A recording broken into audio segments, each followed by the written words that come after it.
सारू बातू साओची बेग कौन थे, वो जंग से क्यों भागते थे, सल्तनत उस्मानिया में उनका क्या किरदार था और साओची बेग के बारे में तारीख क्या कहती है, ये सारी बातें हम आपको इस वीडियो में बताएंगे। लेकिन उससे पहले अगर आपने अभी तक इस चैनल को सब्सक्राइब नहीं किया है तो इसे सब्सक्राइब कर लें और साथ में बेल आइकन को जरूर दबा दें। तो चलिए दोस्तों वीडियो को शुरू करते हैं। दोस्तों, साओची बेग अर्तुरुल गाजी और हलीमा सुल्तान के दूसरे बेटे थे। साओची बेग के बड़े भाई का नाम गुंदूज बे था और उस्मान गाजी साओची बेग के छोटे भाई थे। ड्रामा ड्रिलिस अर्तुरुल में दिखाया गया है कि अर्तुरुल गाजी और हलीमा सुल्तान के 3 बेटे थे, मगर इतिहास के कुछ पन्नों के मुताबिक 4 बेटों का भी जिक्र मिलता है।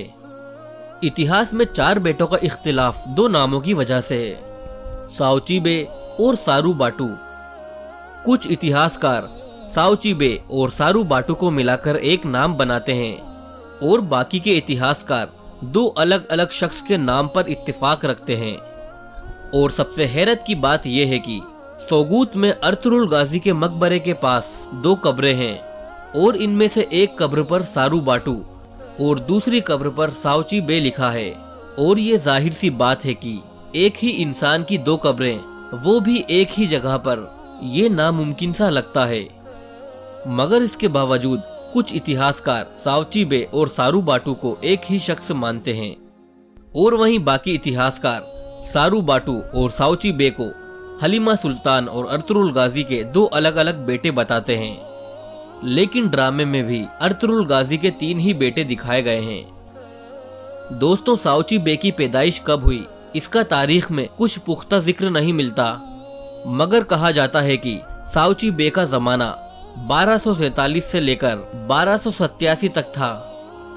बचपन से ही साओची बेग का रुझान पढ़ाई लिखाई और साइंस की तरफ था और साओची बेग का मानना था कि एक रियासत तलवार की बजाय इल्म हासिल करने से ज्यादा मजबूत हो सकती है। और यही बात ड्रामा अर्तुरुल गाजी में भी दिखाया गया है कि साओची बेग का ज्यादातर वक्त आर्तुक बेग के साथ ही गुजरता था और उनके हाथ में हथियार और तलवार के बजाय किताबें दिखाई पड़ती हैं। लेकिन तारीख में ऐसे बहुत से वाकयात मिलते हैं जिससे ये साबित होता है कि साओची बेग एक माहिर जंगजू भी थे। साओची बेग भले ही पढ़ाई लिखाई की तरफ ज्यादा रुझान रखते थे, मगर उन्होंने अपने वालिद अर्तुरुल गाजी के साथ मिलकर मंगोलों और बाज़ंतीनियों के खिलाफ बहुत सी जंगें भी लड़ी। दोस्तों, उस्मानी तारीख के मुताबिक साओची बेग की शादी ऐना सुल्तान से हुई, जिनसे उनको 2 बेटे भी थे, जिनका नाम सुलेमान बेग और बेहूचा था। दोस्तों, जब उस्मानी खिलाफत कायम करने का वक्त आया तो साओची बेग ने अपना ज्यादातर वक्त जंग लड़ने की बजाय इंतजामी मामलों को दुरुस्त करने में लगाया। साओची बेग एक बहुत ही ज़हीन शख्स थे और यही वजह थी कि अर्तुरुल गाजी हमेशा साओची बेग को अपना एलची यानी कि दूत के रूप में भेजते थे।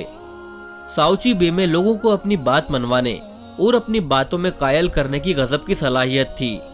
साओची बेग को एक जंगजू जैसा लिबास पहनना बिल्कुल पसंद नहीं था और ना ही वो किसी जंग में जाना पसंद करते थे।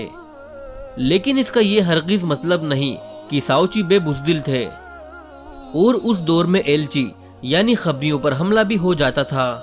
वैसे दौर में साओची बेग ने सफर के दौरान हजारों बार दुश्मनों को अंजाम तक पहुंचाया और शायद साओची बेग के मुकद्दर में शहादत पहले से ही लिखा जा चुका था। साओची बेग साल 1287 ईस्वी में बाज़ंतीनी कमांडर कालानोस के हमले के दौरान एक जंग में लड़ते हुए शहीद हो गए।